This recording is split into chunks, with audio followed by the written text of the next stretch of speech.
press the bell icon on the YouTube app and never miss another update.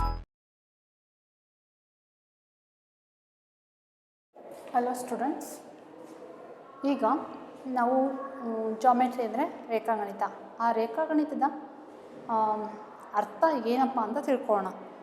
ಏನಂತಂದರೆ ರೇಖಾಗಣಿತ Greek ಪದವಾದ Jio ಅಂತಂದರೆ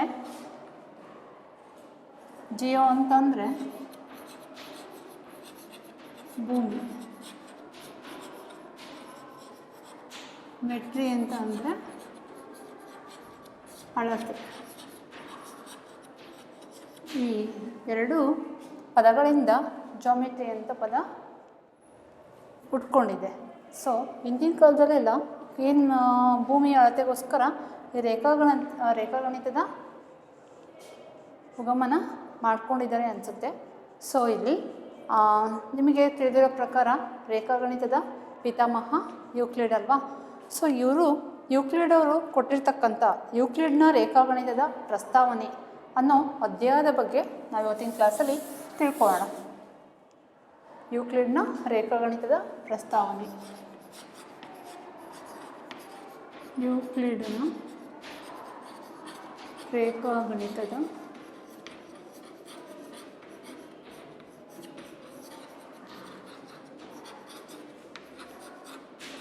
ಪ್ರಸ್ತಾವನೆ. ಇದು part 1. So ಇಲ್ಲಿ ಈ ಅಧ್ಯಾಯದಲ್ಲಿ ಏನಪ್ಪ ತುಂಬ ಮುಖ್ಯವಾಗಿ ತಿಳ್ಕೊಬೇಕಾಗಿರೋದು ಅಂತ ಅಂದರೆ ಯೂಕ್ಲಿಡ್ ಅವರು ಕೊಟ್ಟಿರ್ತಕ್ಕಂಥ ವ್ಯಾಖ್ಯೆಗಳು, ಸ್ವಯಂ ಸಿದ್ಧಗಳು, ಆಧಾರ ಪ್ರತಿಜ್ಞೆಗಳು ಮಾತ್ರ ಇಲ್ಲಿ ಮುಖ್ಯವಾಗಿ ನಾವು ತಿಳ್ಕೊತೀವಿ. ಯಾವುದ್ಯಾವುದು ಅಂತಂದರೆ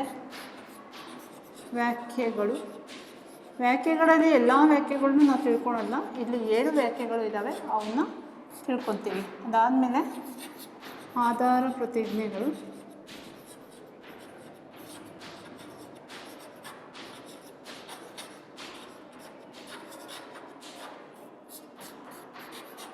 ಸ್ವಯಂ ಸಿದ್ಧಗಳು,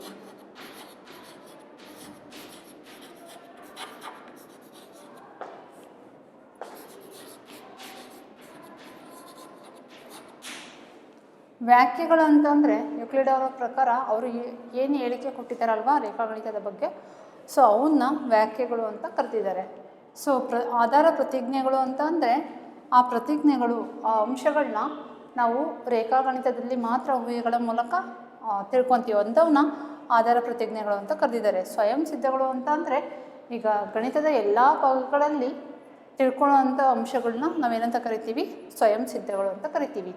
ಈಗ ನಾವು ಒಂದೊಂದಾಗಿ ತಿಳ್ಕೊಳ್ಳೋಣ ಮಕ್ಕಳೇ. ಫಸ್ಟಿಗೆ ವ್ಯಾಖ್ಯೆಗಳು ಅಂತಂದರೆ ಹೇಳಿದೆ ಏನಪ್ಪ ಅಂತಂದರೆ ಯೂಕ್ಲಿಡ್ ಅವರು ಕೊಟ್ಟಿರ್ತಕ್ಕಂಥ ಹೇಳಿಕೆಗಳನ್ನ ವ್ಯಾಖ್ಯೆಗಳು ಅಂತ ಕರೆದಿದ್ದಾರೆ. ಸೊ ಅದರಲ್ಲಿ ನೀವು ಅಷ್ಟು ವ್ಯಾಖ್ಯೆಗಳು ಕಲಿಯೋದಿಲ್ಲ. ಇಲ್ಲಿ ಎಷ್ಟು ವ್ಯಾಖ್ಯೆಗಳಿದ್ದಾವೆ ಅಂತಂದರೆ 7 ವ್ಯಾಖ್ಯೆಗಳಿದ್ದಾವೆ. ಅವನ್ನ ಒಂದೊಂದಾಗಿ ನಾವು ತಿಳ್ಕೊಳ್ಳೋಣ. ಫಸ್ಟ್ ಒಂದು ಬಿಂದುವಿಗೆ ಯಾವುದೇ ಭಾಗವಿಲ್ಲ. ಒಂದು ಬಿಂದುವಿಗೆ ಯಾವುದೇ ಭಾಗವಿಲ್ಲ.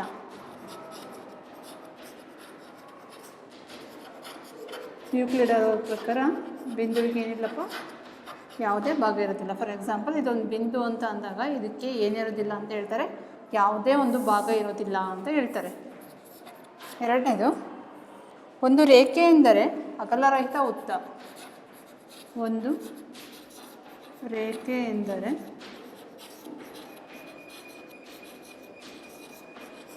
ಅಗಲರಹಿತ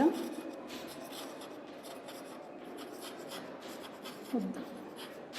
ನೋಡಿ, ಇದನ್ನು ನಾವು ರೇಖೆ ಅಂತ ಕರಿತೀವಲ್ವ.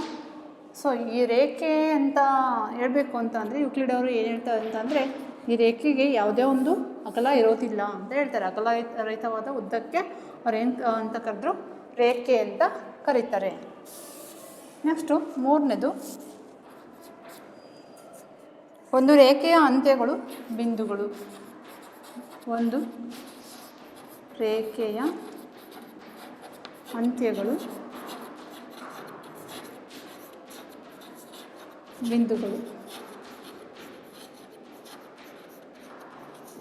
ಇದನ್ನು ನಾವೊಂದು ರೇಖೆ ಅಂತ ತಗೊಂಡ್ರೆ ಇಲ್ಲೇನು ನಾನು ಬಿಂದುಗಳನ್ನ ಮಾರ್ಕ್ ಮಾಡಿದ್ದೀನಲ್ವ, ಸೊ ಆ ರೇಖೆಯ ಇದು ಎ ಅಂತ್ಯ ಬಿ ಅಂತ್ಯ, ಈ ಎರಡು ಅಂತ್ಯಗಳು ಏನಾಗ್ತವೆ ಅಂತ ಅಂದರೆ ಬಿಂದುಗಳಾಗ್ತವೆ ಅಂತ ಹೇಳ್ತಾರೆ. 4ನೇ ವ್ಯಾಖ್ಯೆ ನೋಡೋದಾದರೆ,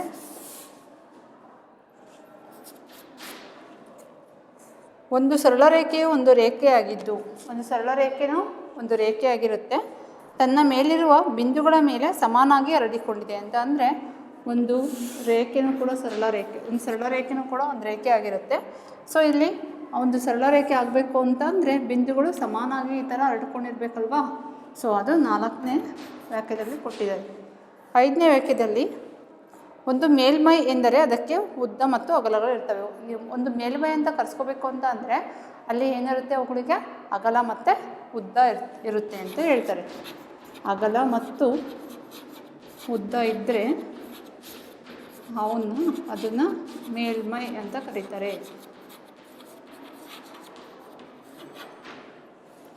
6ನೇದು, ಒಂದು ಮೇಲ್ಮೈಯ ಬದಿಗಳು ರೇಖೆಗಳಾಗಿರ್ತವೆ.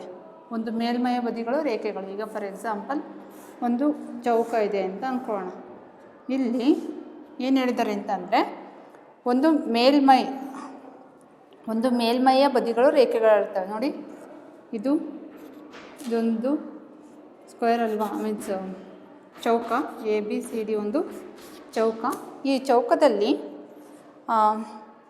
ಏನು ಹೇಳಿದ್ದಾರೆ ಅಂದರೆ ಒಂದು ಮೇಲ್ಮೈಯ ಬದಿಗಳು, ಇವು AB ಒಂದು ಬದಿ, BC ಒಂದು ಬದಿ, CD ಒಂದು ಬದಿ, AD ಒಂದು ಬದಿ. ಈ ಬದಿಗಳು ಏನಾಗಿರ್ತವೆ ಅಂತ ಹೇಳ್ತಾರೆ, ರೇಖೆಗಳಾಗಿರ್ತವೆ ಅಂತ ಹೇಳ್ತಾರೆ.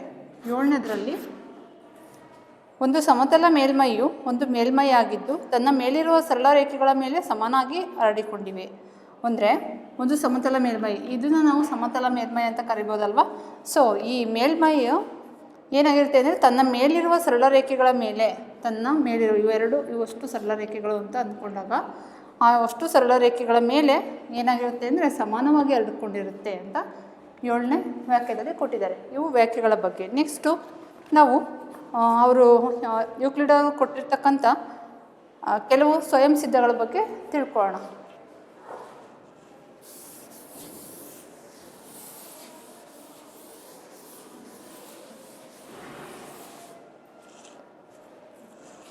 ಸ್ವಯಂ ಸಿದ್ಧಗಳು.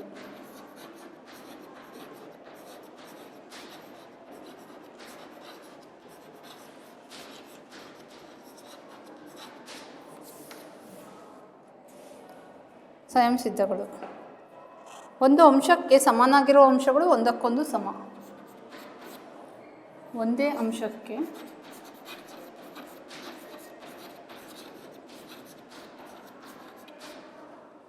ಸಮಾನವಾಗಿರುವ ಅಂಶಗಳು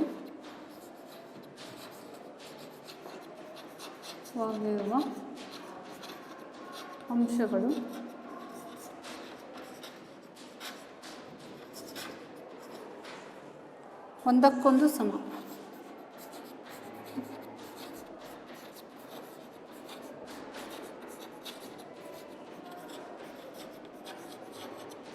ಒಂದು ಅಂಶಕ್ಕೆ ಅಂತಂದರೆ ಫಾರ್ ಎಕ್ಸಾಂಪಲ್ ಇಲ್ಲೊಂದು ನಾನು ಏನು ತೊಗೊಳೋಣ, ರೇಖಾಖಂಡ ತೊಗೊಳ್ಳೋಣ. ಇದು 4 ಸೆಂಟಿಮೀಟ್ರ್ ಇರುತ್ತೆ ಅಂತ ಅಂದ್ಕೊಳ್ಳೋಣ.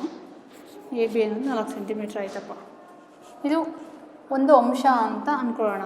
ಒಂದು ಅಂಶಕ್ಕೆ ಸಮಾನವಾಗಿರುವ ಅಂಶ ಅಂತಂದರೆ ಈ AB ಅನ್ನೋ ರೇಖಾಖಂಡಕ್ಕೆ ಇನ್ನೊಂದು PQ ಅನ್ನೋ ರೇಖಾಖಂಡ ತೊಗೊಂಡಾಗ ಅದು 4 ಸೆಂಟಿಮೀಟ್ರ್ ಇದ್ದಾಗ ಅವನ್ನ ಇನ್ನೊಂದು ರೇಖಾಖಂಡ ರಚಿಸ್ಕೊಳ್ಳೋಣ, ಅದು 4 ಸೆಂಟಿಮೀಟ್ರ್ ಇದೆ ಅಂದಾಗ ಏನಾಗುತ್ತೆ ಅಂತಂದರೆ ಸಮಾನವಾಗಿರುವ ಅಂಶಗಳು. ಈ ABಯನ್ನು ಸಮಾನವಾಗಿರುವ ಅಂಶಕ್ಕೆ, ಒಂದೇ ಅಂಶಕ್ಕೆ PQ ಮತ್ತು LM ಅನ್ನೋವೇನು ಸಮಾನವಾಗಿರುವ ಅಂಶಗಳು. ಅವು ಏನಾಗ್ತವೆ ಅಂತಂದರೆ ABಗೆ ಸಮ ಆಗ್ತವೆ, ಒಂದಕ್ಕೊಂದು ಸಮ ಆಗಿರ್ತವೆ. ನೋಡಿ, ಸಮ ಆಗಿದ್ದಾವಲ್ವ, ಈ ಥರ ಸಮ ಆಗ್ತವೆ ಅಂತ ಅರ್ಥ. ನೆಕ್ಸ್ಟು 2ನೇದು, ಸಮವಾಗಿರುವ ಅಂಶಗಳನ್ನು ಕೂಡಿಸಿದಾಗ ಮೊತ್ತಗಳು ಸಮವಾಗುತ್ತವೆ. ಅಂದರೆ ಸಮವಾಗಿರುವ ಅಂಶಗಳನ್ನು ಕೂಡಿಸಿದಾಗ ಸಮವಾಗಿರುವ ಅಂಶಗಳನ್ನು ಫಾರ್ ಎಕ್ಸಾಂಪಲ್ 4ಕ್ಕೆ ಸಮಾನ ಅಂಶ ಯಾವುದು 4. ಇದನ್ನು ಕೂಡಿಸಿದಾಗ 8 ಬರುತ್ತೆ ಅಂತ ಅಂದ್ಕೊಂಡ್ವಿ ಅಂದರೆ ಸಮವಾಗಿರುವ ಅಂಶಗಳಿಗೆ ಸಮವಾಗಿರುವ ಅಂಶಗಳನ್ನು ಕೂಡಿಸಿದಾಗ, ನಾನು ಸಮವಾಗಿರುವ ಅಂಶಗಳಿಗೆ ಸಮನಾಗಿರುವ ಅಂಶಗಳನ್ನು ಕೂಡಿಸಿದ್ದೀನಿ, ಆವಾಗ ಏನಾಗುತ್ತೆ ಅಂತ ಅಂದರೆ ಮೊತ್ತಗಳು ಕೂಡ ಏನಾಗಿರ್ತವೆ, ಇಲ್ಲಿ ಬರ್ತಕ್ಕಂಥ ಮೊತ್ತ ಇವೆರಡನ್ನೂ ಕೂಡಿಸಿದಾಗ ಬರುತ್ತೆ. ಇದನ್ನು ಕೂಡ ಇವೆರಡರಷ್ಟು ಈಕ್ವಲ್ ಇರುತ್ತೆ, ಸಮ ಇರುತ್ತೆ ಅಂತ ಅರ್ಥ. ಮೂರನೇದು, ಸಮಾನ ಅಂಶಗಳಿಂದ ಸಮಾನ ಅಂಶಗಳನ್ನು ಕಳೆದಾಗ. ಈಗ ಸಂಖ್ಯೆ 6ಕ್ಕೆ 6 ಸಮಾನ ಅಂಶ ಈಗ ಕಳೆದಾಗ ನಮಗೇನು ಬರುತ್ತಪ್ಪ ಅಂತಂದರೆ 0 ಬರುತ್ತೆ. ಇಲ್ಲೇನು ಹೇಳ್ತಾರೆ ಅಂತಂದರೆ ಸಮಾನ ಅಂಶಗಳಿಂದ ಸಮಾನ ಅಂಶಗಳನ್ನು ಕಳೆದಾಗ ಉಳಿದ ಭಾಗಗಳು ಕೂಡ ಸಮವಾಗಿರ್ತವೆ. ಸಮಾನ ಅಂಶಗಳಿಂದ ಸಮಾನ ಅಂಶಗಳನ್ನು ಕಳೆದಾಗ ಇಲ್ಲಿ ಏನು ಉಳಿಯುತ್ತಲ್ವ ಅವುಗಳು ಕೂಡ ಸಮವಾಗಿರ್ತವೆ ಅಂತ ಹೇಳ್ತಾರೆ. 4ನೇದು, ಒಂದರಲ್ಲೊಂದು ಐಕ್ಯವಾಗುವ ಅಂಶಗಳು ಒಂದಕ್ಕೊಂದು ಸಮ. ಒಂದರಲ್ಲೊಂದು ಐಕ್ಯ ಯಾವಾಗಾಗ್ತವೆ, ಅವು ಸಮವಾಗಿದ್ದಾಗ ಆಗ್ತವೆ. ಇಲ್ಲಿ ಇದೊಂದು ರೇಖಾಖಂಡ 5 ಸೆಂಟಿಮೀಟ್ರ್ ಇದೆ ಅಂತ ಅಂದ್ಕೊಳ್ಳೋಣ. ಇನ್ನೊಂದು ಅದೇ 5 ಸೆಂಟಿಮೀಟ್ರ್ ರೇಖಾಖಂಡ ತಗೊಂಡು ಪಿ ಕ್ಯೂ ಒಂದು ರೇಖಾಖಂಡ, ಆರ್ ಎಸ್ ಒಂದು ರೇಖಾಖಂಡ. ಪಿ ಕ್ಯೂ ರೇಖಾಖಂಡದ ಮೇಲೆ ಆರ್ ಎಸ್ ರೇಖಾಖಂಡನ ನಾವು ಇಟ್ಟಾಗ ಅದು ಏನಾಗುತ್ತೆ ಅಂತಂದರೆ ಪರಸ್ಪರ ಐಕ್ಯ ಆಗ್ತವೆ. ಅಂದರೆ ಏನು, ಒಂದರಲ್ಲೊಂದು ಐಕ್ಯವಾಗುವ ಅಂಶಗಳು ಒಂದಕ್ಕೊಂದು ಸಮ. ಇದರಲ್ಲಿ ಇದು ಐಕ್ಯವಾಗ್ತಾ ಇದೆ ಅಂತಂದರೆ ಈ ಪಿ ಕ್ಯೂ ರೇಖಾಖಂಡಕ್ಕೆ ಆರ್ ಎಸ್ ರೇಖಾಖಂಡ ಏನು ಸಮ ಅಂತ ಅರ್ಥ. ಅಂಶಗಳು ಅಲ್ಲಿ ಹೇಳಿರೋದು ಒಂದರಲ್ಲೊಂದು ಐಕ್ಯವಾಗುವ ಅಂಶಗಳು, ಒಂದರಲ್ಲೊಂದು ಯಾವುದೋ ಐಕ್ಯವಾಗ್ತಾವೋ ಆ ಅಂಶಗಳೆಲ್ಲ ಒಂದಕ್ಕೊಂದು ಸಮ ಆಗಿರ್ತವೆ ಅಂತ ಹೇಳ್ತಾರೆ. 5ನೇದ್ರಲ್ಲಿ ನೋಡೋಣ, ಪೂರ್ಣವು ಅದರ ಭಾಗಕ್ಕಿಂತ ದೊಡ್ಡದು. ಪೂರ್ಣ ಅನ್ನೋದು ಅದರ ಭಾಗಕ್ಕಿಂತ ಯಾವಾಗಲೂ ದೊಡ್ಡದಾಗಿರುತ್ತೆ. ಫಾರ್ ಎಕ್ಸಾಂಪಲ್, ಒಂದು ಸೇಬುಹಣ್ಣು ಇರುತ್ತೆ. ಆ ಸೇಬುಹಣ್ಣನ್ನು ನಾವು ಕಟ್ ಮಾಡಿದಾಗ ಏನಾಗುತ್ತೆ ಅಂತಂದರೆ 2 ಭಾಗವಾಗಿ ಕಟ್ ಮಾಡಿದೆ. ಆ 2 ಭಾಗದಲ್ಲಿ ನಾನು ಸಪ್ರೇಟಾಗಿ ತೊಗೊಂಡಾಗ ಆ ಒಂದು ಭಾಗ ಏನಿರುತ್ತೆ ಫುಲ್ ಸೇಬೆಹಣ್ಣಿಗೆ ಏನಾಗಿರುತ್ತೆ ಚಿಕ್ಕದಾಗಿರುತ್ತಲ್ವ. ಅಂದರೆ ಏನರ್ಥ, ಆ ಒಂದು ಸೇಬುಹಣ್ಣು ಇನ್ನೊಂದು ಭಾಗಕ್ಕಿಂತ ಯಾವಾಗಲೂ ದೊಡ್ಡದಾಗಿರುತ್ತೆ ಅಂತ ಇದರರ್ಥ. ಪೂರ್ಣವು ಅದರ ಭಾಗಕ್ಕಿಂತ ದೊಡ್ಡದಾಗಿರುತ್ತೆ ಯಾವಾಗಲೂ. 6ನೇದು ಏನಪ್ಪ ಅಂತಂದರೆ, ಒಂದೇ ಅಂಶಗಳ ದುಪ್ಪಟ್ಟು ಅಂಶಗಳು ಒಂದಕ್ಕೊಂದು ಸಮ. ಒಂದೇ ಅಂಶಗಳು ಅಂತ ಕೇಳಿದ್ದಾರೆ. ಒಂದೇ ಅಂಶಗಳು ಅಂತಂದರೆ ಫಾರ್ ಎಕ್ಸಾಂಪಲ್ ಇದೊಂದು ಅಂಶನಪ್ಪ ಎ ಬಿ, ಅದರ ದುಪ್ಪಟ್ಟು ಅಂಶಗಳು ಅಂತ ಅಂದರೆ ಈಗ 8 ಸೆಂಟಿಮೀಟ್ರ್ ಇದೊಂದು ರೇಖಾಖಂಡ ಇದೆ ಅಂತ ಅಂದಾಗ ದುಪ್ಪಟ್ಟು ಅಂಶ ಅಂತ ಅಂದರೆ ಏನು, 8ರ ದುಪ್ಪಟ್ಟು ಅಂಶ 16 ಸೆಂಟಿಮೀಟ್ರು. 16 ಸೆಂಟಿಮೀಟ್ರ್ ಆಗುತ್ತಲ್ವಾ. ಇಲ್ಲೇನು ಹೇಳಿದ್ದಾರೆ, ಒಂದೇ ಅಂಶಗಳ ದುಪ್ಪಟ್ಟು ಅಂಶಗಳು ಒಂದಕ್ಕೊಂದು ಸಮ. 8ರ ದುಪ್ಪಟ್ಟು ಅಂಶ ಯಾವುದು 16 ಸೆಂಟಿಮೀಟ್ರು. 8 + 8 16 ಸೆಂಟಿಮೀಟ್ರು. 8 + 8ನ ನಾವು ಕೂಡಿಸಿದಾಗ 16 ಅನ್ನೋದು 8ಕ್ಕೆ ಏನಾಗುತ್ತೆ ದುಪ್ಪಟ್ಟಾಗುತ್ತೆ. ಆ ದುಪ್ಪಟ್ಟು ಅಂಶಗಳು ಯಾವಾಗಲೂ ಏನಾಗಿರ್ತವೆ ಒಂದಕ್ಕೊಂದು ಸಮ ಆಗಿರ್ತವೆ ಅಂತ ಅರ್ಥ. 7ನೇದು, ಒಂದೇ ಅಂಶಗಳ ಅರ್ಧದಷ್ಟಿರುವ ಅಂಶಗಳು ಒಂದಕ್ಕೊಂದು ಸಮ. ಒಂದೇ ಅಂಶಗಳ ಅರ್ಧದಷ್ಟು. ಒಂದೇ ಅಂಶ ಅಂತ ಅಂದರೆ ಒಂದೇ ಅಂಶಗಳ ಅರ್ಧದಷ್ಟಿರುವ ಅಂಶಗಳು. ಇದು ಫಾರ್ ಎಕ್ಸಾಂಪಲ್ ಇದೊಂದು ಚೌಕನಪ್ಪ. ಈ ಚೌಕ ಇಷ್ಟಿದೆ. ಈಗ ನಾನು ಒಂದು ಕರ್ಣನ ಈ ಥರ ಡ್ರಾ ಮಾಡ್ಕೊತೀನಿ. ಡ್ರಾ ಮಾಡ್ಕೊಂಡಾಗ ಇದು ಎಷ್ಟಿರುತ್ತೋ ಇದನ್ನು ಕೂಡ ಅಷ್ಟೇ ಇರುತ್ತೆ ಅಂತ ಅರ್ಥ. ಒಂದೇ ಅಂಶಗಳ ಅರ್ಧದಷ್ಟಿರುವ ಅಂಶಗಳು ಇದಕ್ಕೆ ಇದು ಏನಾಯಿತು ಸಮ ಆಯಿತು ಅಂತ ಅರ್ಥ. ಇಲ್ಲೇನು ಹೇಳಿದ್ದಾರೆ, ಒಂದೇ ಅಂಶಗಳ ಅರ್ಧದಷ್ಟಿರುವ ಅಂಶಗಳು ಒಂದಕ್ಕೊಂದು ಯಾವಾಗಲೂ ಸಮವಾಗಿರ್ತವೆ ಅಂತ ಹೇಳ್ತಾರೆ. ಇದು ಸ್ವಯಂ ಸಿದ್ಧಗಳು. ನೆಕ್ಸ್ಟು ಆಧಾರ ಪ್ರತಿಜ್ಞೆಗಳ ಬಗ್ಗೆ ನೋಡೋಣ. ಆಧಾರ ಪ್ರತಿಜ್ಞೆಯಲ್ಲಿ 5 ಆಧಾರ ಪ್ರತಿಜ್ಞೆಗಳಿದ್ದಾವೆ.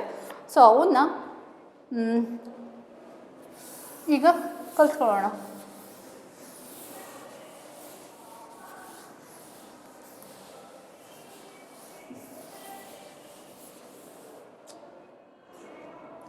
ಆಧಾರ ಪ್ರತಿಜ್ಞೆಗಳು.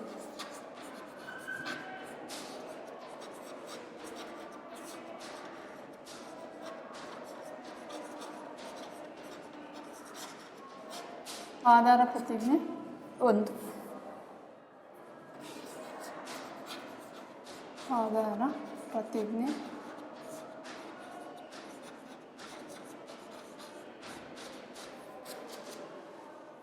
ಯಾವುದೇ ಒಂದು ಬಿಂದುವಿನಿಂದ ಇನ್ನೊಂದು ಬಿಂದುವಿಗೆ ಒಂದು ಸರಳ ರೇಖೆಯನ್ನು ಎಳೆಯಬಹುದು.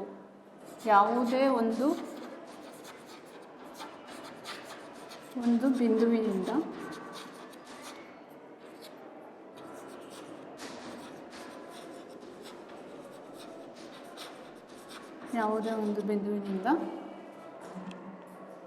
ಇನ್ನೊಂದು ಬಿಂದುವಿಗೆ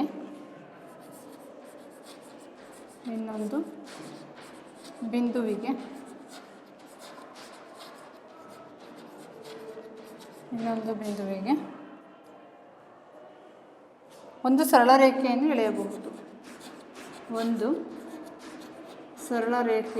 ಎಳೆಯಬಹುದು.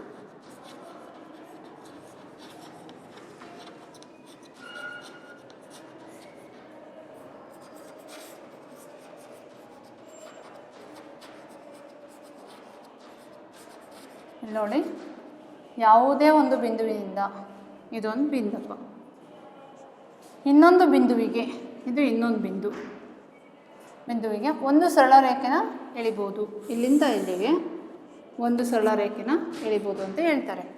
ಅದನ್ನು ಆಧಾರ ಪ್ರತಿಜ್ಞೆ 1ರಲ್ಲಿ ಹೇಳಿದ್ದಾರೆ. ಆಧಾರ ಪ್ರತಿಜ್ಞೆ 2.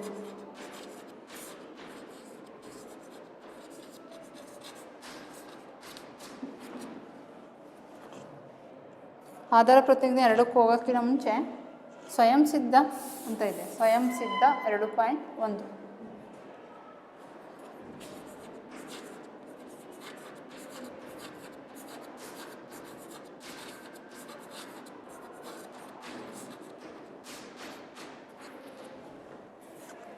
ಎರಡು ವಿಭಿನ್ನ ಬಿಂದುಗಳನ್ನು ಕೊಟ್ಟಾಗ ವಿಭಿನ್ನ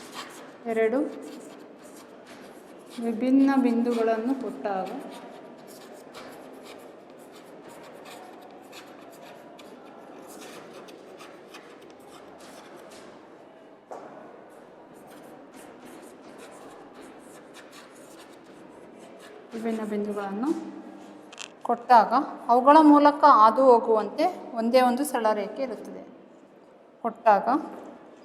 ಅವುಗಳ ಮೂಲಕ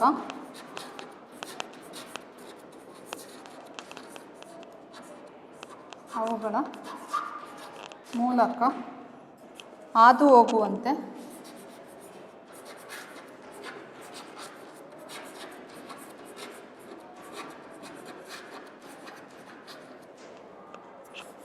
ಒಂದೇ ಒಂದು ಸರಳ ರೇಖೆ ಇರುತ್ತದೆ.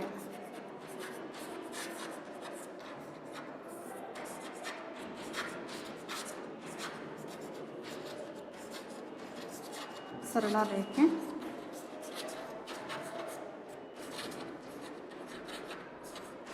ಇರುತ್ತದೆ. ಇದು ನೋಡೋಣ, ಅರ್ಥ ಮಾಡ್ಕೊಳ್ಳೋಣ.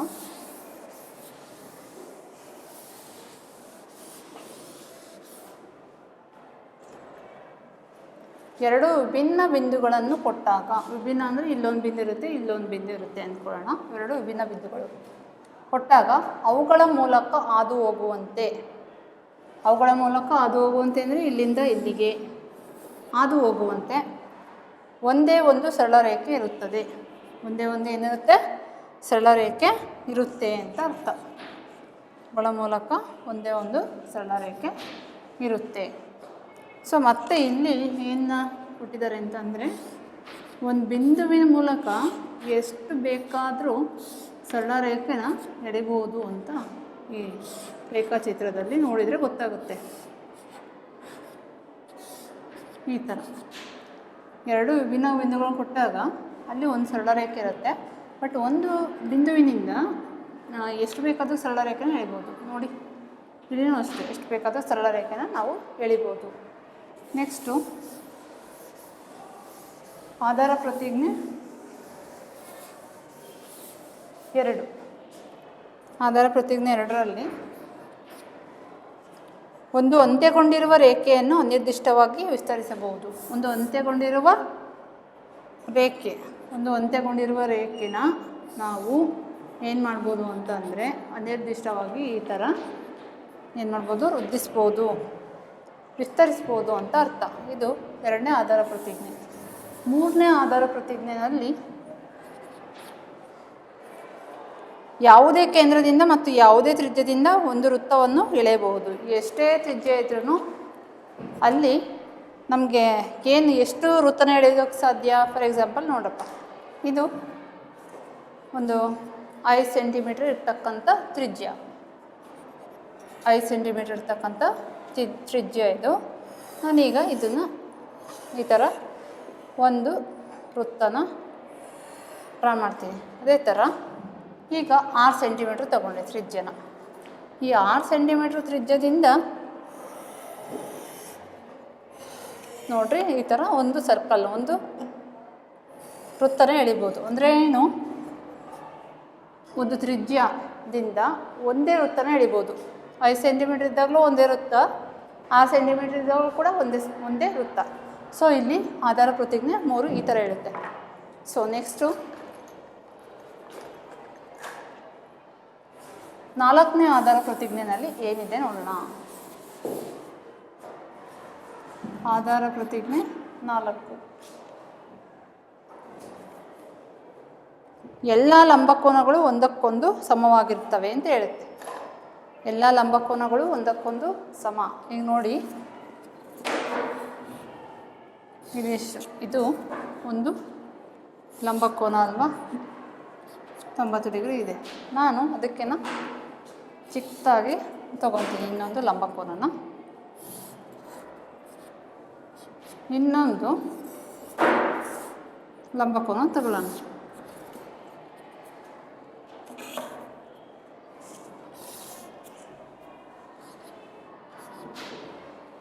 ಇದು O P Q R S Z W. ನೋಡಿ, ಇವು 3 ಚಿತ್ರದಲ್ಲಿ ಕಾಣ್ತಾ ಇರೋದು ಏನಪ್ಪ ಅಂದರೆ ನಿಮಗೆ ಲಂಬಕೋನ ತ್ರಿಭುಜಗಳು. ಲಂಬಕೋನ, ಈ ಲಂಬಕೋನಗಳು ಒಂದಕ್ಕೊಂದು ಯಾವಾಗಲೂ ಸಮ ಇರ್ತವೆ. ಇಲ್ಲಿ 90 ಡಿಗ್ರಿ ಇರುತ್ತೆ ಓನಲ್ಲಿ, ಇಲ್ಲಿನೂ ಕೂಡ 90 ಡಿಗ್ರಿ ಇರುತ್ತೆ, ಇಲ್ಲಿನೂ ಕೂಡ 90 ಡಿಗ್ರಿ ಇರುತ್ತೆ. ಇವು ಅದಕ್ಕೋಸ್ಕರ ಲಂಬಕೋನಗಳು ಏನಾಗಿರ್ತವೆ, ಸಮವಾಗಿರ್ತವೆ ಅಂತ ಹೇಳ್ತಾರೆ. ಸೊ ನೆಕ್ಸ್ಟಲ್ಲಿ 5ನೇ ಆಧಾರ ಪ್ರತಿಜ್ಞೆಯಲ್ಲಿ ಏನಿದೆ ನೋಡೋಣ.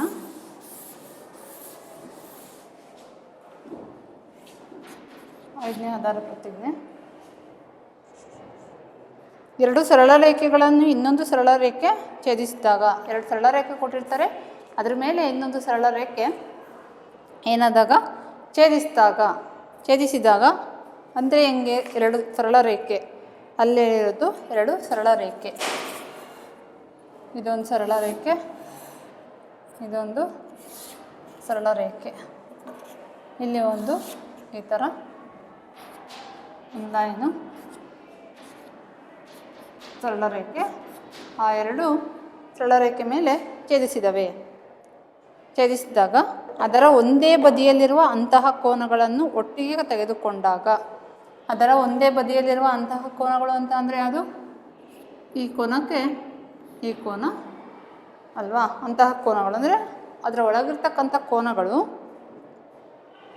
ಒಟ್ಟಿಗೆ ತೆಗೆದುಕೊಂಡಾಗ 2 ಲಂಬಕೋನಗಳಿಂದ ಕಡಿಮೆ ಬಂದರೆ, ಅಂದರೆ ಈ ಕೋನನ ಮಾಡಿದರೆ ಕೂಡಿಸಿದಾಗ 180 ಡಿಗ್ರಿ. 2 ಲಂಬಕೋನಗಳು ಅಂತ ಅಂದರೆ ಒಂದು ಲಂಬಕೋನದಲ್ಲಿ 90 ಡಿಗ್ರಿ ಇರುತ್ತವಾ, ಇನ್ನೊಂದು ಲಂಬಕೋನದಲ್ಲಿ 90 ಡಿಗ್ರಿ. 90 + 90 ಅಂದರೆ 180 ಡಿಗ್ರಿ. ಅದಕ್ಕಿಂತ ಕಡಿಮೆ ಬಂದರೆ ಆ 2 ಸರಳ ರೇಖೆಗಳನ್ನು ಅನಿರ್ದಿಷ್ಟವಾಗಿ ವೃದ್ಧಿಸಿದಾಗ, ಆ 2 ಸರಳ ರೇಖೆಗಳನ್ನ ಏನು ಮಾಡಿದಾಗ ಅನಿರ್ದಿಷ್ಟವಾಗಿ ವೃದ್ಧಿಸಬೇಕು. ಅನಿರ್ದಿಷ್ಟವಾಗಿ ವೃದ್ಧಿಸಿದಾಗ ಮೊತ್ತವು 2 ಲಂಬಕೋನಗಳಿಗಿಂತ ಕಡಿಮೆ ಬರುವ ದಿಕ್ಕಿನಲ್ಲೇ ಆ ಸರಳ ರೇಖೆಗಳು ಒಂದನ್ನೊಂದು ಸಂಧಿಸುತ್ತವೆ ಅಂತ ಅಂದರೆ ಇದನ್ನು ನಾವು ಹಿಂಗೆ ವೃದ್ಧಿಸಬೇಕು. ಈ ಥರ ವೃದ್ಧಿಸ್ತಾ ಹೋಗಬೇಕು. ವೃದ್ಧಿಸ್ತಾ ಹೋದಾಗ ಆ 2 ಸರಳ ರೇಖೆಗಳು ಏನಾಗ್ತಾವಪ್ಪ ಅಂತ ಅಂದರೆ ಯಾವುದೋ ಒಂದು ಬಿಂದುವಿನಲ್ಲಿ ಈ ಥರ ಸಂಧಿಸಿದಾಗ ಇಲ್ಲಿ ಉಂಟಾಗ್ತಕ್ಕಂಥ ಕೋನಗಳನ್ನ ನಾವು ಏನು ಮಾಡಿದಾಗ ಕೂಡಿಸಿದಾಗ ಅಲ್ಲಿ 180 ಡಿಗ್ರಿಗಿನ ಕಡಿಮೆ ಬರುತ್ತೆ ಅಂತ ಈ ಆಧಾರ ಪ್ರತಿಜ್ಞೆ 5ರಲ್ಲಿ ಹೇಳ್ತಾರೆ. ಸೊ ಇದಿಷ್ಟು ಆಧಾರ ಪ್ರತಿಜ್ಞೆಗಳ ಬಗ್ಗೆ ಮಕ್ಕಳೇ. ಸೊ ನೆಕ್ಸ್ಟ್ ಏನಿದೆ ಅಂತಂದರೆ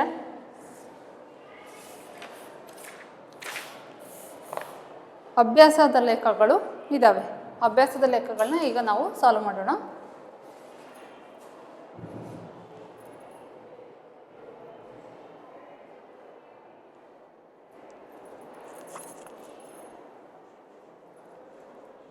ಸೊ ಅಲ್ಲಿ ಕ್ವಶನ್ಸ್ ಅಲ್ಲೇ ಇದೆ, ನೀವು ನೋಡ್ಕೊತೀರಾ ಟೆಕ್ಸ್ಟ್ ಬುಕ್ನ ಓಪನ್ ಮಾಡಿಬಿಟ್ಟು. ಸೊ ಅಭ್ಯಾಸದ ಲೆಕ್ಕದಲ್ಲಿ 1ರಲ್ಲಿ ಏನಿದೆ ಅಂತ ನೋಡೋಣ. ಕೆಳಗಿನ ಹೇಳಿಕೆಗಳಲ್ಲಿ ಯಾವುದು ಸತ್ಯ ಮತ್ತು ಯಾವುದು ಸುಳ್ಳು. ಕೆಳಗೆ ಕೆಲವೊಂದು ಹೇಳಿಕೆ ಕೊಟ್ಟಿದ್ದಾರೆ. ಆ ಹೇಳಿಕೆಗಳಲ್ಲಿ ಯಾವುದು ಸತ್ಯ ಯಾವುದು ಸುಳ್ಳು ಅಂತ ಹೇಳಬೇಕು ಎಂಬುದನ್ನು ಕಾರಣ ಸಹಿತ ತಿಳಿಸಿ. ಅಂದರೆ ಯಾಕದು ಆ ಹೇಳಿಕೆ ಸರಿಯಾಯಿತು, ಯಾಕದು ತಪ್ಪಾಯಿತು ಅನ್ನೋದನ್ನ ನಾವು ಕಾರಣ ಸಹಿತ ತಿಳಿಸ್ಬೇಕು. ಫಸ್ಟ್ ಒನ್ ಅದೇ ಏನಿದೆಯಪ್ಪ ಅಂತಂದರೆ, ಒಂದು ಬಿಂದುವಿನ ಮೂಲಕ ಒಂದೇ ಒಂದು ಸರಳ ರೇಖೆ ಹಾದು ಹೋಗಬಹುದು ಅಂತ ಇದೆ. ಒಂದು ಬಿಂದುವಿನಿಂದ ಒಂದೇ ಒಂದು ಸರಳ ರೇಖೆ ಅಲ್ಲ, ಎಷ್ಟು ಬೇಕಾದರೂ ಸರಳ ರೇಖೆನ ನಾವು ಏನು ಮಾಡ್ಬೋದು, ಹಾದು ಹೋಗುವಂತೆ ಮಾಡ್ಬೋದು ಅಲ್ವಾ. ಹಂಗಾಗಿ ಈ ಮೊದಲನೇ ಪ್ರಶ್ನೆ ಏನಾಗಿದೆಯಪ್ಪ ಅಂದರೆ ತಪ್ಪು ಅಂತ. ಯಾಕಂದರೆ ಒಂದು ಬಿಂದುವಿನಿಂದ ಎಷ್ಟು ಬೇಕಾದರೂ ಸರಳ ರೇಖೆನ ನಾವು ಹಾದು ಹೋಗುವಂತೆ ಮಾಡಬಹುದು.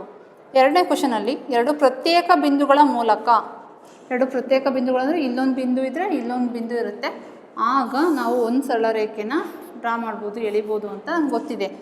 ಇಲ್ಲಿ ಕೊಟ್ಟಿರೋ ಹೇಳಿಕೆ ಏನಪ್ಪ ಅಂತ ಅಂದರೆ, ಎರಡು ಪ್ರತ್ಯೇಕ ಬಿಂದುಗಳ ಮೂಲಕ ಅಪರಿಮಿತ ರೇಖೆಗಳು ಹಾದು ಹೋಗ್ತವೆ. ತಪ್ಪಲ್ವಾ? ಅಪರಿಮಿತ ರೇಖೆಗಳು ಹೋಗೋದಿಲ್ಲ, ಒಂದೇ ಒಂದು ಏನು ಸರಳ ರೇಖೆ ಈ ಥರ ಹಾದು ಹೋಗುತ್ತೆ ಎರಡು ಬಿಂದುಗಳ ಮೂಲಕ. ಹಾಗಾಗಿ ಎರಡನೇದು ಕೂಡ ಏನಾಯಿತು, ತಪ್ಪಾಯಿತು. ಮೂರನೇದರಲ್ಲಿ ಒಂದು ಅಂತ್ಯಗೊಂಡಿರುವ ರೇಖೆಯನ್ನು ಎರಡೂ ಬದಿಗಳಲ್ಲಿ ಅನಿರ್ದಿಷ್ಟವಾಗಿ ವೃದ್ಧಿಸಬಹುದು. ಹೌದಲ್ವಾ? ಈ ಥರ ಅಂತ್ಯಗೊಂಡಿರುತ್ತೆ. ಸೊ ಇಲ್ಲಿ ಎಷ್ಟು ಬೇಕಾದರೂ ಅನಿರ್ದಿಷ್ಟವಾಗಿ ವೃದ್ಧಿಸ್ಬೋದು, ಇಲ್ಲಿ ಕೂಡ ಎಷ್ಟು ಬೇಕಾದರೂ ವೃದ್ಧಿಸ್ಬೋದು. ಇದು ಯಾವ ಇದ್ರ ಮೇಲೆ ತೊಗೊಂಡಿದ್ದಾರೆ ಅಂತಂದರೆ, ಆಧಾರ ಪ್ರತಿಜ್ಞೆ, ಯೂಕ್ಲಿಡ್ ಅವರು ಕೊಟ್ಟಿರ್ತಕ್ಕಂಥ ಆಧಾರ ಪ್ರತಿಜ್ಞೆ 2ರ ಪ್ರಕಾರ ಇದು ಏನಾಯಿತು ಅಂತಂದರೆ ಸರಿ ಆಯಿತು ಅಂತ ಅರ್ಥ. ಮೂರನೇದೇನಪ್ಪ, ಸರಿ. ನೆಕ್ಸ್ಟು 4ನೇದರಲ್ಲಿ ಏನಿದೆ ನೋಡೋಣ.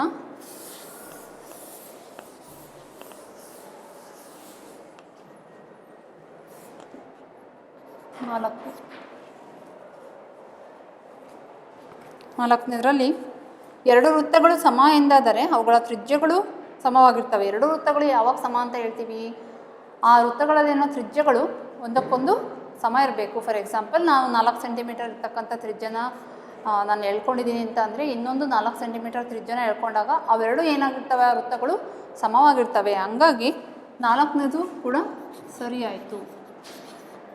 5ನೇದರಲ್ಲಿ ಈ ಚಿತ್ರದಲ್ಲಿ ಎ ಬಿ ಅನ್ನೋದು ಏನಾಗಿದೆ ಅಂತ ಪಿ ಕ್ಯೂ ಆಗಿದೆ, ಮತ್ತು P Q equal to X Y, P Q ಅನ್ನೋದು ಎಕ್ಸ್ ವೈ ಅಂತ ಆದರೆ A B equal to X Y ಆಗಿರುತ್ತದೆ. ನೋಡಿ ಈ ಥರ ಇದೆ. Next P Q, next A B, P Q, X Y.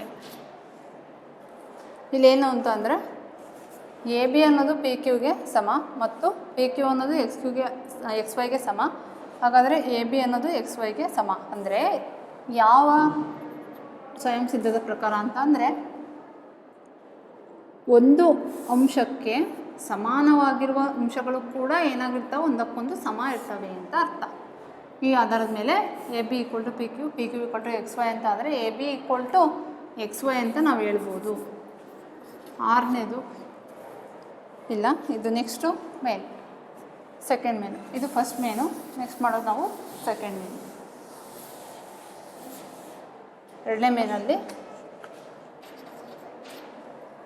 ಏನಿದೆ ಅಂತ ಓದಿ ನೋಡೋಣ. ಕೆಳಗಿನ ಪ್ರತಿಯೊಂದು ಪದಕ್ಕೂ ಒಂದೊಂದು ವ್ಯಾಖ್ಯೆಯನ್ನು ನೀಡಿರಿ. ಕೆಳಗೆ ಕೆಲವೊಂದು ಪದ ಕೊಟ್ಟಿದ್ದಾರೆ, ಅದಕ್ಕೆ ಏನು ಮಾಡಬೇಕು ಅಂತಂದರೆ ವ್ಯಾಖ್ಯಾನ ನೀಡಬೇಕು.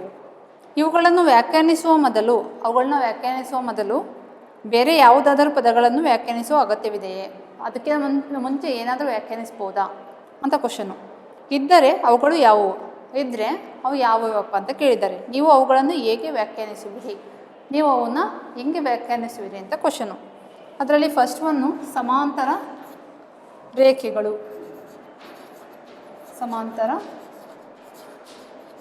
ರೇಖೆಗಳು ಸಮಾಂತರ ರೇಖೆಗಳು ಅಂತ ಅಂದರೆ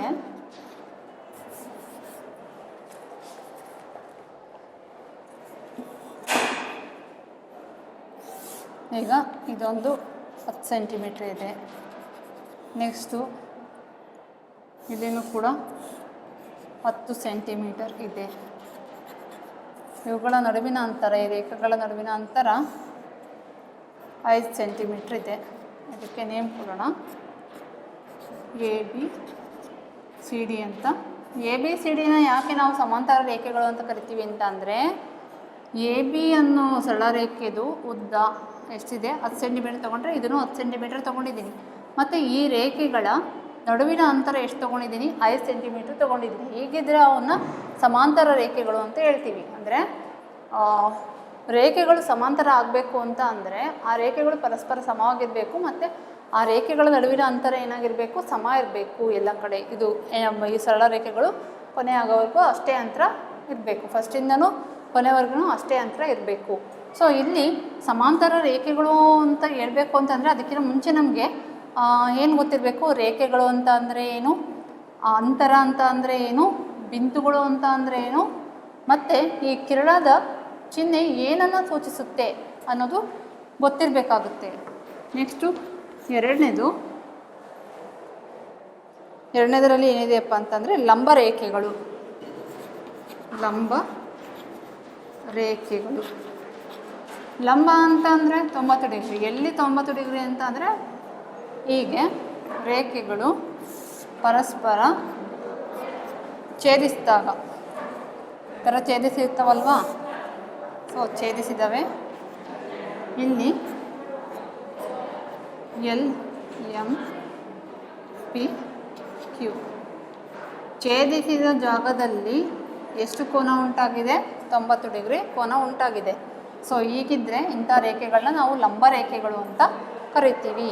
ನೋಡಿ, ಈ PQ ಒಂದು ಸರಳ ರೇಖೆ, PQ ಸರಳ ರೇಖೆಗೆ LO ಅನ್ನೋದೇನು ಲಂಬ ಆಯಿತು. ಅದೇ ಥರ ಇನ್ನೊಂದು PQಗೆ OM ಅನ್ನೋದೇನು ಲಂಬ ಆಯಿತು, LMಗೆ OQ ಅನ್ನೋದು ಲಂಬ ಆಯಿತು. ನೆಕ್ಸ್ಟು LMಗೆ OP ಅನ್ನೋದು ಏನಾಯಿತು, ಲಂಬ ಆಯಿತು. ಹೀಗಿದ್ದರೆ ಅವನ್ನ ಲಂಬ ರೇಖೆಗಳು ಅಂತ ಕರಿತೀವಿ.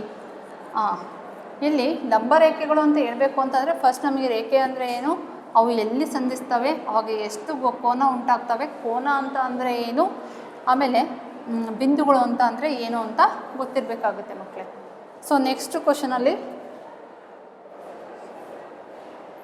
ರೇಖಾಖಂಡ.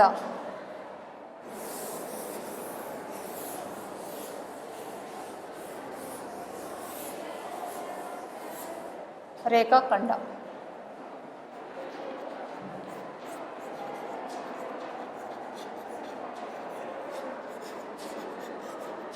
ರೇಖಾಖಂಡಕ್ಕಿಂತ ಮುಂಚೆ ರೇಖೆಗಳು ಅಂತ ಅಂದರೆ ಏನು ನೋಡೋಣ. ರೇಖೆ ಅಂತ ಅಂದರೆ PQ ಇದು ಒಂದು ರೇಖೆ. ಈ ರೇಖೆ ಅಂತ ಅಂದರೆ ಇಲ್ಲಿ ಕಿರಣದ ಚಿಹ್ನೆ ಇದೆ ಅಲ್ವಾ, ಈ ಕಿರಣದ ಚಿಹ್ನೆ ಏನು ಸೂಚಿಸುತ್ತೆ ಅಂತ ಅಂದರೆ ಎಡಗಡೆಗೆ ಎಷ್ಟು ಬೇಕಾದರೂ ನಾವು ವೃದ್ಧಿಸ್ಬೋದು ರೇಖೆನ, ಬಲಗಡೆಗೂ ಕೂಡ ಎಷ್ಟು ಬೇಕಾದರೂ ವೃದ್ಧಿಸ್ಬೋದು ಅಂತ ಹೇಳುತ್ತೆ. ರೇಖಾಖಂಡ ಅಂತ ಅಂದರೆ ಇಷ್ಟು. ಫಾರ್ ಎಕ್ಸಾಂಪಲ್ AB, A ಮತ್ತು Bಗಳು ಇಲ್ಲಿ ಏನಾಗಿದ್ದಾವೆ, ಅಂತ್ಯ ಬಿಂದುಗಳನ್ನ ಹೊಂದಿದ್ದಾವೆ. ಇಲ್ಲಿ ಅಂತ್ಯ ಬಿಂದುಗಳನ್ನ ಹೊಂದಿಲ್ಲ. ಸೊ ಅಂತ್ಯ ಬಿಂದುಗಳನ್ನು ಹೊಂದಿರತಕ್ಕಂಥ ಒಂದು ರೇಖೆಗೆ ರೇಖಾಖಂಡ ಅಂತ ಕರೀತಾರೆ. ಸೊ ರೇಖಾಖಂಡ ಅಂತ ಗೊತ್ತಿರಬೇಕು ಅಂತ ಅಂದರೆ ರೇಖೆ ಅಂತ ಅಂದರೆ ಏನು, ಬಿಂದು ಅಂದರೆ ಏನು ಗೊತ್ತಿರಬೇಕಾಗುತ್ತೆ. ನೆಕ್ಸ್ಟು ಒಂದು ವೃತ್ತದ ತ್ರಿಜ್ಯ. ಒಂದು ವೃತ್ತದ ತ್ರಿಜ್ಯ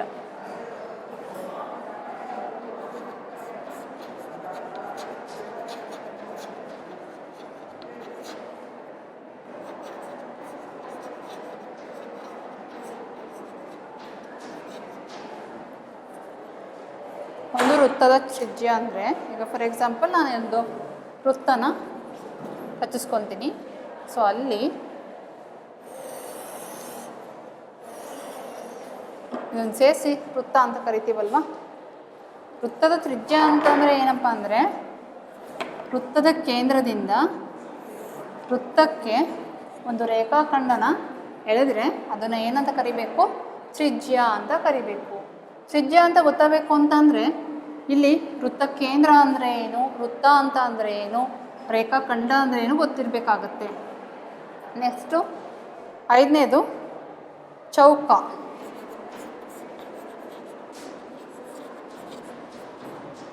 ಚೌಕ ಅಂತ ಅಂದರೆ ಎಲ್ಲ ಬಾಹುಗಳು ಕೂಡ ಸಮ ಇರಬೇಕು. ಚೌಕ ಚತುರ್ಭುಜದ ಒಂದು ವಿಧ ಅಲ್ವಾ. ಆಮೇಲೆ ಇಲ್ಲೇನು ರೇಖಾಖಂಡಗಳು ಸಂಧಿಸ್ತಾವಲ್ವ ಆ ಜಾಗದಲ್ಲಿ ಎಷ್ಟು ಡಿಗ್ರಿ ಬರಬೇಕು ಅಂತಂದರೆ 90 ಡಿಗ್ರಿ ಇರಬೇಕು ಅಂತ ರೇಖಾಚಿತ್ರಕ್ಕೆ ಏನಂತ ಕರಿತೀವಿ, ರೇಖಾಕೃತಿಗೆ ಚೌಕ ಅಂತ ಕರಿತೀವಿ. ನೋಡಿ 90 ಡಿಗ್ರಿ 90 ಡಿಗ್ರಿ 90 ಡಿಗ್ರಿ ಇವಷ್ಟು ಕೋನಗಳನ್ನ ನಾವು ಕೂಡಿದಾಗ 360 ಡಿಗ್ರಿ ಬರಬೇಕು. ಎಲ್ಲಿ ರೇಖಾಖಂಡಗಳು ಸಂಧಿಸಿದಾವೆ ಅಲ್ಲಿ ಲಂಬಕೋನ ಉಂಟಾಗಿರಬೇಕು. ಆಮೇಲೆ ಈ ಬಾಹುಗಳ ಅಳತೆಗಳು ಏನಾಗಿರಬೇಕು, ಒಂದಕ್ಕೊಂದು ಸಮ ಆಗಿರಬೇಕು. ಅಂಥ ರೇಖಾಕೃತಿಗೆ ಚೌಕ ಅಂತ ಕರಿತೇವೆ. ನೆಕ್ಸ್ಟು ಸೊ ಇಷ್ಟು ಇದೆ 2ನೇ ಪ್ರಾಬ್ಲಮಲ್ಲಿ.